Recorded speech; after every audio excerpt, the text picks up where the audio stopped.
الحمد لله نحمده ونستعينه ونستغفره ونعوذ بالله من شرور أنفسنا ومن سيئات أعمالنا.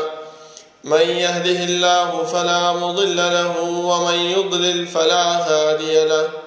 وأشهد أن لا إله إلا الله وحده لا شريك له، وأشهد أن محمدا عبده ورسوله. يا أيها الذين آمنوا اتقوا الله حق تقاته ولا تموتن إلا وأنتم مسلمون. يا أيها الناس اتقوا ربكم الذي خلقكم من نفس واحدة وخلق منها زوجها وبث منهما رجالا كثيرا ونساء، واتقوا الله الذي تساءلون به والأرحام، إن الله كان عليكم رقيبا. يا أيها الذين آمنوا اتقوا الله وقولوا قولا سديدا يصلح لكم أعمالكم ويغفر لكم ذنوبكم، ومن يطع الله ورسوله فقد فاز فوزا عظيما. أما بعد، فإن خير الحديث كتاب الله، وخير الهدي هدي محمد صلى الله عليه وسلم، وشر الأمور محدثاتها، وكل محدثة بدعة، وكل بدعة ضلالة، وكل ضلالة في النار. أعوذ بالله من الشيطان الرجيم. بسم الله الرحمن الرحيم. قاف والقرآن المجيد، بل عجبوا أن جاءهم منذر منهم فقال الكافرون هذا شيء عجيب. أإذا متنا وكنا ترابا ذلك رجع بعيد. قد علمنا ما تنقص الأرض منهم وعندنا كتاب حفيظ.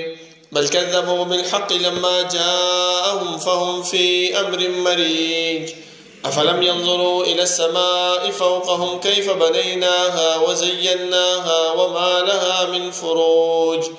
والأرض مددناها وألقينا فيها رواسي وأنبتنا فيها من كل زوج بهيج،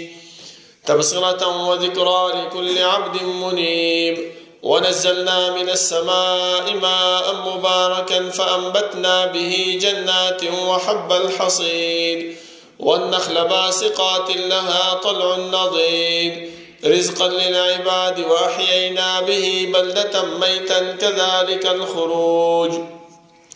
قد كذبت قبلهم قوم نوح وأصحاب الرس وثمود وعاد وفرعون وإخوان لوط وأصحاب الأيكة وقوم تبع كل كذب الرسل فحق وعيد. أفعينا بالخلق الأول بل هم في لبس من خلق جديد.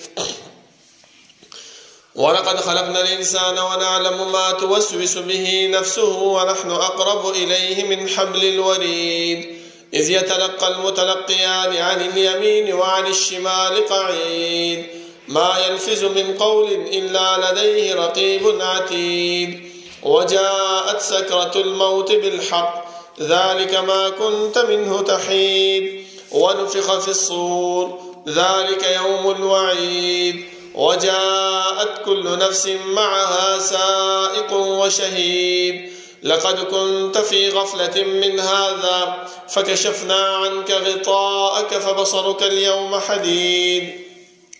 وقال قرينه هذا ما لدي عتيد. ألقيا في جهنم كل كفار عنيد، مناع للخير معتد مريب. الذي جعل مع الله إلها آخر فألقياه في العذاب الشديد. قال قرينه ربنا ما أطغيته ولكن كان في ضلال بعيد. قال لا تختصموا لدي وقد قدمت إليكم بالوعيد.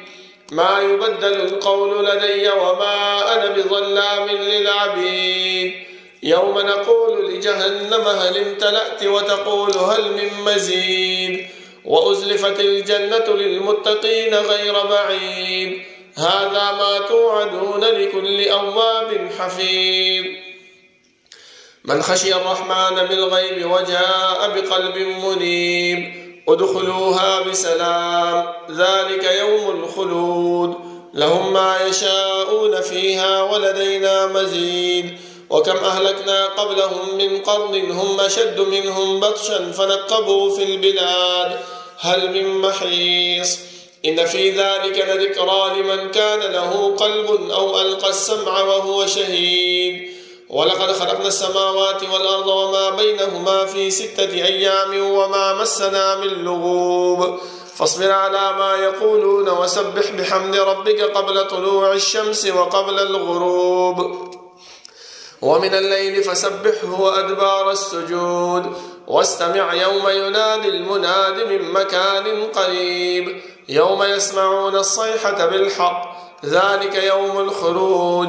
إنا نحن نحيي ونميت وإلينا المصير يوم تشقق الأرض عنهم سراعا ذلك حشر علينا يسير نحن أعلم بما يقولون وما أنت عليهم بجبار فذكر بالقرآن من يخاف وعيد اللهم صل على محمد وعلى آل محمد كما صليت على إبراهيم وعلى آل إبراهيم إنك حميد مجيد اللهم بارك على محمد وعلى آل محمد كما باركت على إبراهيم وعلى آل إبراهيم إنك حميد مجيد بسم الله الرحمن الرحيم قل هل ننبئكم بالأخسرين أعمالا الذين ضل سعيهم في الحياة الدنيا وهم يحسبون أنهم يحسنون صنعا أولئك الذين كفروا بآيات ربهم ولقائه فحبطت أعمالهم فلا نقيم لهم يوم القيامة وزنا الله رب العالمين حمد و ثناء او جناب محمد رسول الله صلى الله عليه وسلم باندې درود او سلام نه بعد زما معزز او محترم الله رب العالمین چې موږ د دنیا کې پیدا کړیو نو زموږ د پیدایش مقصد هغه غر مهمل او بیکار نه دی بلکې الله رب العالمین موږ د غرض د پاره د دنیا ته را لګیو هغه غرض الله رب العالمین خپل په قران کریم کې موږ ته بیان کړی دی چې وما خلقت الجن والانس الا ليعبدون ما انسانان او پیریان نه دي پیدا کړی مگر د خپل د عبادت لپاره نظم محترم هر کله چې الله رب العالمین موږ د خپل عبادت لپاره پیدا کړو نو دا عبادت دا بسنګ په ست طریقې سره څومره بکو د دې لپاره الله رب العالمین د آدم علیه السلام نه نیولې تر جناب محمد رسول الله صلی الله علیه وسلم پورې انبیاء کرام راولېږل او دې انبیاء ممتا د الله رب العالمین دا دین من او عن صحیح طریقې سره مونږ ته راورسولو د وجه د محترم الله رب العالمین د قیامت په ورځ به د انسان نه تپوس کوي او دا تپوس په دې خبره باندې دلالت نه کوي چې انسان په دنیا کې کوم عمل کوي کوم کار چې کوي الله رب العالمین دا غیر نه خبره ده نظم محترم بلکې د دنیا دا ماحول ده چې کوم یو انسان کوم کار وکي کوم جرم وکي کوم خبره وکي او بیا د هغه جرم او د هغه خبره تحقیق چکیږي او دا سره په هغه کې راګیر شي نو دا د هغه نه سم دستي منکر کیږي چې یاره ما دا کار نه کړ نو د دې د وجه الله رب العالمین زموږ سره کرامن کاتبین مقرر کړل او دې کرامن کاتبین ته رجستر ورکړو چې هغه هر یو عمل د انسان هغه لیکي که هغه وړه ده او که هغه غټه ده که هغه په خوشحالۍ سره کړي که خفګان سره کړي که هغه په صحیح خبره وي او که غلطه خبره وي د ګناه خبره وي او که د ثواب خبره وي هر یو شی د کرامن کاتبین د دې انسان لیکي چې سبا د الله رب العالمین مخې ته دا انسان ودرولی شي او الله رب العالمین دې نه تپوس کوي چې انسان دا کار دې کړی ولې دې کړی دا انسان په هغه وخت کې منکر کیږي ځکه الله رب العالمین فرمایي چې والله ربنا ما كنا مشرکین دا مشرک بنده چې کله د الله رب العالمین مخې ته ودرول شي نو دا الله رب العالمین په ذات باندې قسمونه کوي چې الله ما په دنیا کې هیڅ قسم د شرک نه کړی نو الله رب العالمین به سم دستی دا کرامن کاتبین د دیو دا رجستر د دیو دا نامه اعمال دا به انسان ته مخې ته کیږي چې وګوره دا ستا عمل نامه چې تا په دنیا کې څه قسم اعمال کړو هغه اعمال چې د ثواب عمل دي او هغه اعمال چې هغه د ګناه عمل دي دا ټول ستا مخې ته پراته دي نو دا انسان به دا رجسټر لکه د ویډیو په شکل باندې لکه د زندگی کې چې کوم اعمال او زندگی کې چې کوم احوال په د باندې روانو د هغه په شکل باندې به دا ګوري زما محترمو بیا په هغه وخت کې دا انسان هیڅ هم نشي کولی صرف یو ارمان به کوي چې ما لهذا الکتاب لا یغادر صغیرة ولا کبیرة الا احصاها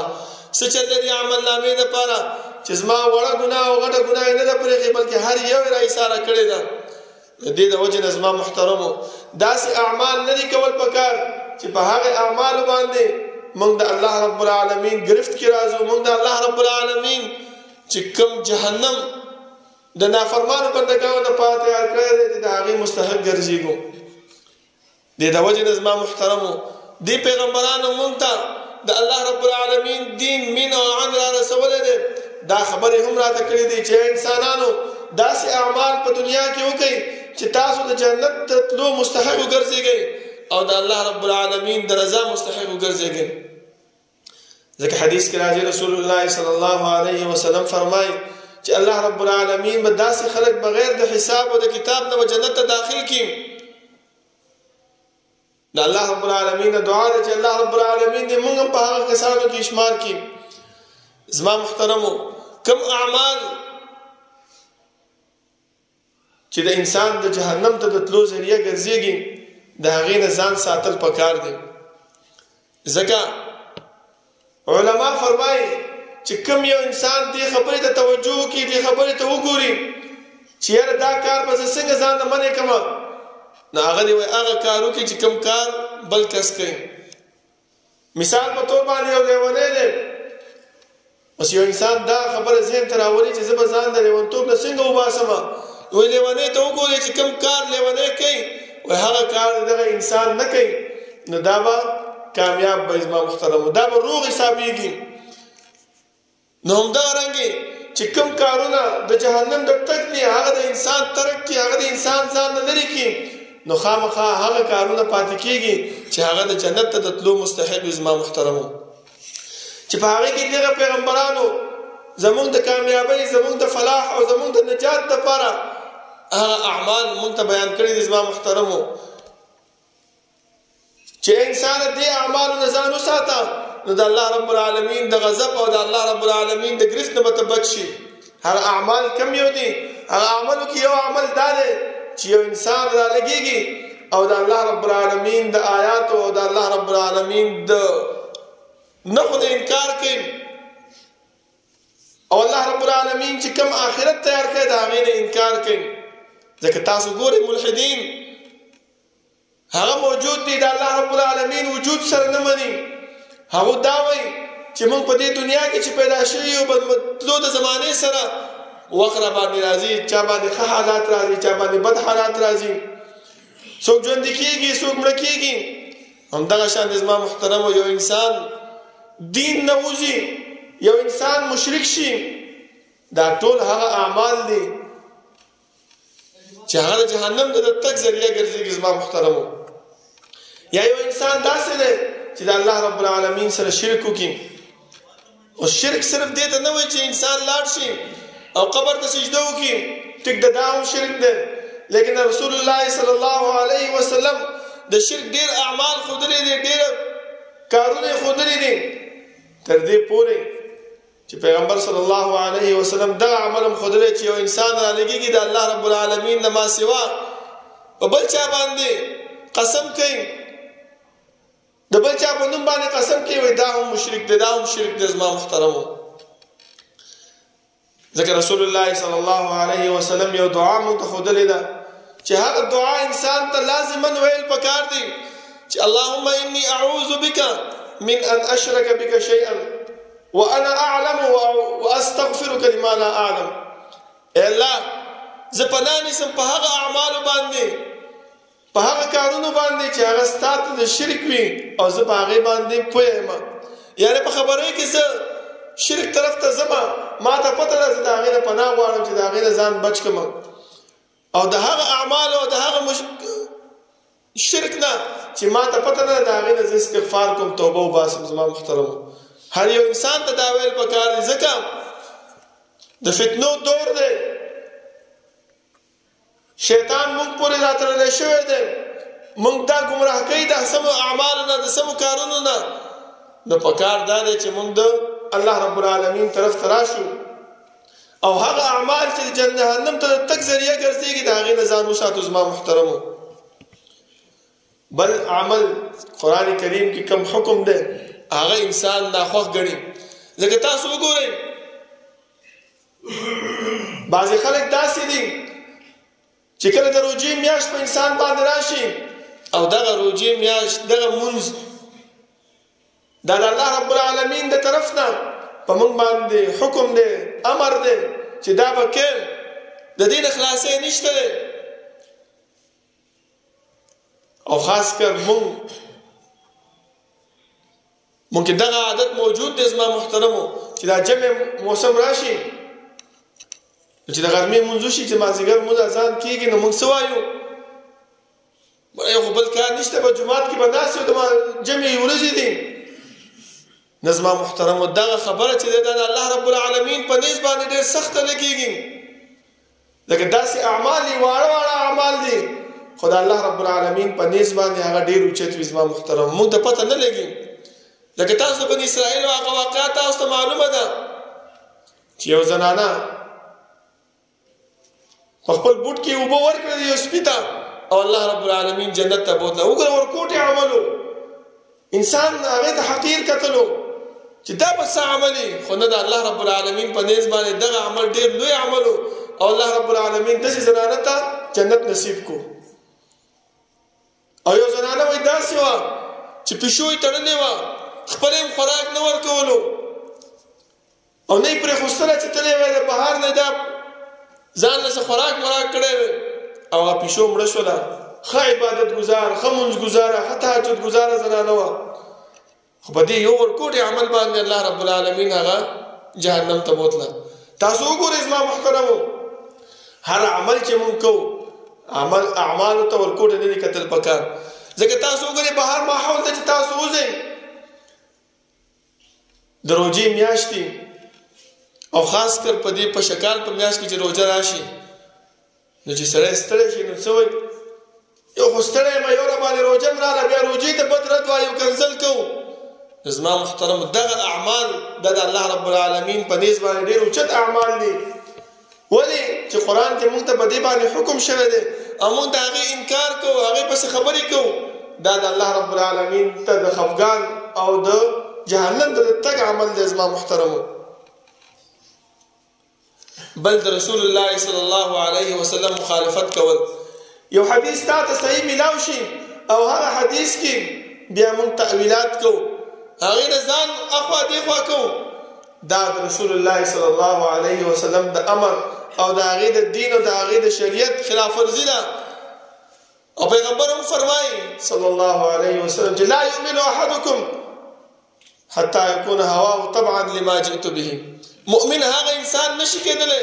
چې تر څو پورې چې د هغې خواهشات کم دین چې ما راوړی د هغه دین موافقت نه وي. ما محترمو پکار دا دی چې موږ د خپل خواهشات د دې دین موافق وګرځو، دا نه چې دا دین راغلو خپل خواهشات ته برابرو. ځکه موږ طلبه کرام یو، راغلي یو دلته دین زده کړې دپاره، سبا به د کلي میدان ته وځو، د دعوت میدان ته به وځو، موږ ته به مخې ته ډېر مفتیان ډېر مولیان راځي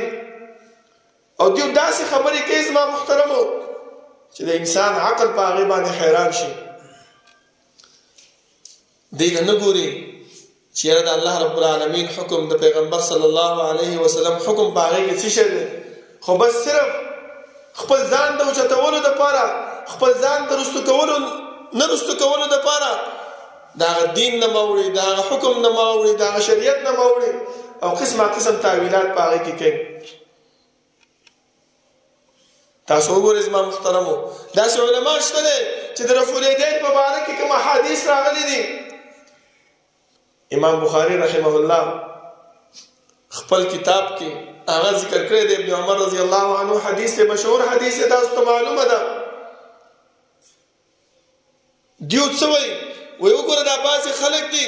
دیو دا وایي چې دین صرف بخاري او مسلم کې موجود دی، وای بل څه کې نشته دی. وای زه به تاسو ته د ترک رفع الیدین حدیث د مسلم نه پیش کوم.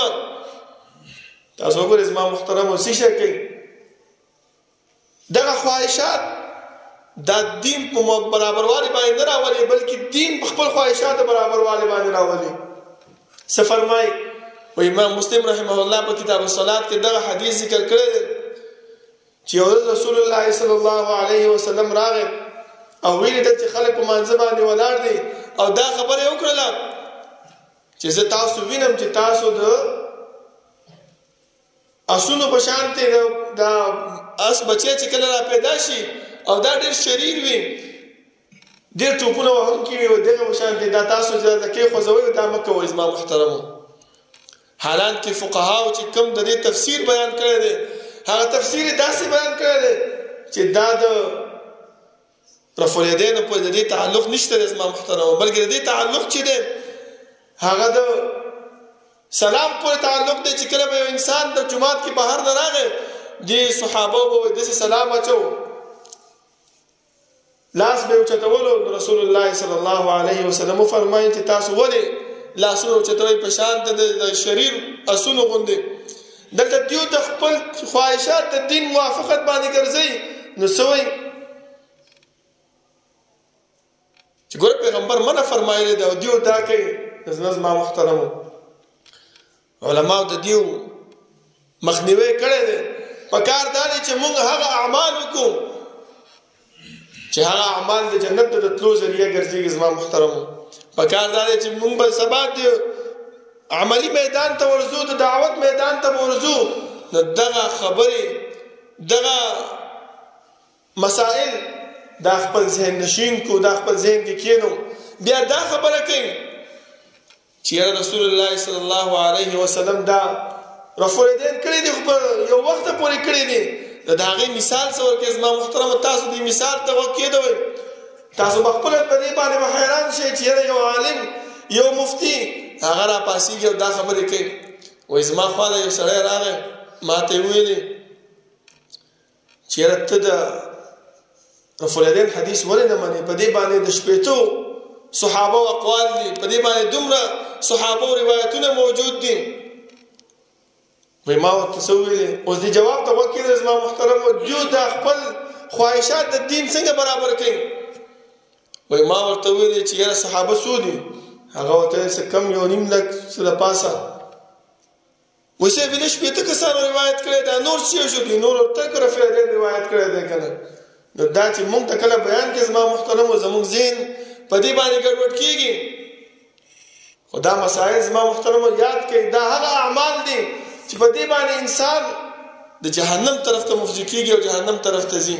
ځکه رسول الله صلی الله علیه وسلم چې کوم دین راوړی دی دا د هغه دین خلاف دی، دا د هغه دین مخالفت دی. پکار دا دی چې موږ دې مسایلو ته متوجه شو، د دې مسایلو نه ځان خبر کو چې سبا بیا په علمي میدان باندې چې ورځو چې موږ ته بیا دا معلومات موجود وي. زما محترمو بیا یو قلم راواغستو وایي ته وګوره دا قلم چې زه خوځوم نو یو نه تپوس کوي، بل نه تپوس کوي، بل نه تپوس کوي، بل نه تپوس کوي. وایي ګوره قلم خوځوم خو دام روایت کوي، دام کوي، دام کوي. وایي دې ټولو روایت په یو ځای باندې په یو وخت باندې کړی دی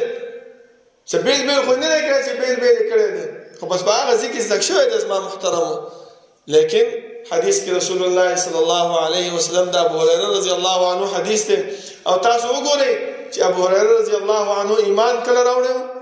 د خیبر غزوه خیبر په موقع باندې په اواخرو کې ایمان راوړی د رسول الله صلی الله علیه وسلم د زندګۍ نه. هغه چې دی نو یو وخت کې مونځ یې کولو او دغه رفع الیدین مو کو، امین بالجهر مو کو، د رسول د سنت مطابق مونځ یې وکړو او بیا یې دا وویلې چې دغه مونځ د رسول الله صلی الله علیه وسلم د مونځ مشابهت باندې لري.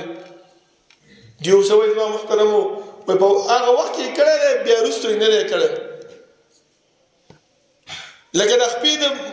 جنګولو مسله ده په صف کې چې کله خپې ور نږدې کړي وایي تا زما خوشو خرابه کړله. نو چې ورته وایي چې رسول الله صلی الله علیه وسلم فرمایي چې سووا صفوفکم تراسو، وایي چې ته دومره کلا ودرېږي وایي دا شیطان د د دې خپل منځ کې نه راځي چې ته ما ته دا خبره کوې ولې پیغمبر صلی الله علیه وسلم ته په هغه وخت کې معلومات نه وو چې هغه ما ته دا خبره کړې چې دا خپې ډېرې مه کولاو کوه شیطان په دې ځای کې هم راځي خو شیطان صرف دې ځای ته راتللو ځکه پیغمبر موږ ته دا بیان کړو زما محترمو بیا حدیث څه پیش کوي دې حدیث ته وګوره د هغه دلیل واورئ زما محترمو دلیل دا وایي چې پیغمبر صلی الله علیه وسلم فرمایي امام ترمذی صاحب دا حدیث راوړی دی چې کله اذان وشي و شیطان وتښتېږي خو چې کله بیا اقامت وشي بیا شیطان وتښتي و شیطان بیا د کوم ځای نه راغی دا وتښتېدو که نه پیغمبر خو چې وتښتېدو لیکن دا حدیث نیمه ټوکړه بیان کړه خو چې کوم د دیو د خواهشاتو د دیو د مسلک خلاف دی هغه نه بیانوي زما محترمو ولې عوام ګمراه کوي خپل ځان اوچتوي خپل ځان له ترقي ورکوي خپل ځان کمزوری کوي نه رسول الله صلی الله علیه وسلم هغه حدیث چې لا یؤمن احدکم حتى يكون هواه طبعا لما جئت به د دې مستاق ځان نه ګرځي ځکه رسول الله صلی الله علیه وسلم بیا په دې حدیث کې فرمایي چې شیطان جمع ودرېږي بیا راشي د انسان ته او دا انسان ګډوډ کوي چې د 4 رکعاته وکړه که 3 رکعاته وکړه که 5 رکعاته وکړه په دې باندې دا انسان ګډوډوي خو دغه ټوکړه ځکه بیان نه کړله چې په دې ټوکړه کې د دې خلکو د دې مفتیانو د دې علماو سپکاوی د زما محترمو که دا بیان کړي نو دوی چې دا خپې نه ملاوي بیا به څه کوي نو بیا به خلک به دوی چې وګوره حدیث کې ورغلی ته ولې نه ملاوي لکه په دې حال کې اوس د سورة فاتحې دا مسله تېره شوله هغه عالم نه خپله تپوس وشو هغه ورته فرمایي چې ابن عباس رضی الله عنه دغه کار کړی و دې دپاره لتعلموا انها سنة چې یو عالم دغه خبره وکړي او بیا زه او ته راپاڅېږو بیا د هغې نه تاویل کوو چې نه دا هم سنا ده او سورة فاتحه هم سنا ده که دا وویلی شي او که دا وویلی شي یو خبره ده نظمه محترمو د دې خبرو نه ځان ساتل پکار دی په دې مسایلو باندې ځان خیارول پکار دی صرف په علم باندې په یو دل خو پکار دی خو بیا په دې علم سره سره ځان مو خیارول پکار دی چې یاره سبا د علمي میدان ته جوزو چې د علمي میدان کې مونږ سیو تکړه یو په دې علمي میدان کې مونږ سره داسې مواد موجود وي چې موږ د رسول الله صلی الله علیه وسلم او د الله رب العالمین د دین او د شریعت دفاع وکړو بل زما محترمو د رسول الله صلی الله علیه وسلم بی ادبی کول دام داسې اعمال دي چې د انسان نیک اعمال بربادي او الله رب العالمین فرمایي چې هل ننبئکم بالاخسرین اعمالا ایا زه تاسو داسې عمل نه ښیم چې هغه تباه والا وي چې انسان په دنیا کې کوشش کوي انسان په دنیا کې محنت کوي او د دې په ځکه دغه خبره موجود وي چې یاره زه خو نیک اعمال پسې روان یم د ثواب عمل مې شروع کړی دی او الله سوی بالاخسرین اعمالا الذين ضل سعيهم في الحياة الدنيا وهم يحسبون انهم يحسنون صنعا بیا الله رب العالمین داسې خلکو جزا ذکر کوي چې اولئک الذين كفروا بآيات ربهم دغه خلک دي دغه مفتیان دي دغه مولیان دي چې دین د الله رب العالمین وته بیان شوی دی د الله رب العالمین شریعت دیو ته بیان شوی دی خو دیو د خپل د خواهشاتو نه مجبور دي خپل د مشرۍ نه مجبور دي خپل د مولیتوب خپل د مفتیتوب نه مجبور دي او د رسول الله صلی الله علیه وسلم هغه دین هغه احکامات هغه ورځي خپل ځان اوچتوي نو الله فرمایي چې کفروا بآیات ربهم دیو د الله رب العالمین په دین باندې د هغې په شریعت باندې کفر وکړو ولقائه فحبطت اعمالهم د دیو عملونه ما ټول څه کړه برباد نه کړه د پکار دا زما محترمو چې موږ د هغه اعمالو نه ځان وساتو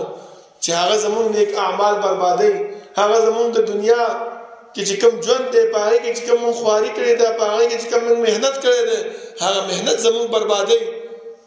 نو د هغې نه ځان وساتو الله رب العالمین نه دعا ده چې الله رب العالمین د عمل کولو توفیق راکړي او الله رب العالمین دې هغه اعمال موږ نه والي چې هغه د جنت د تلو ذریعه ګرځېږي اقول قولي هذا واستغفر الله لي ولكم ولسائر المسلمين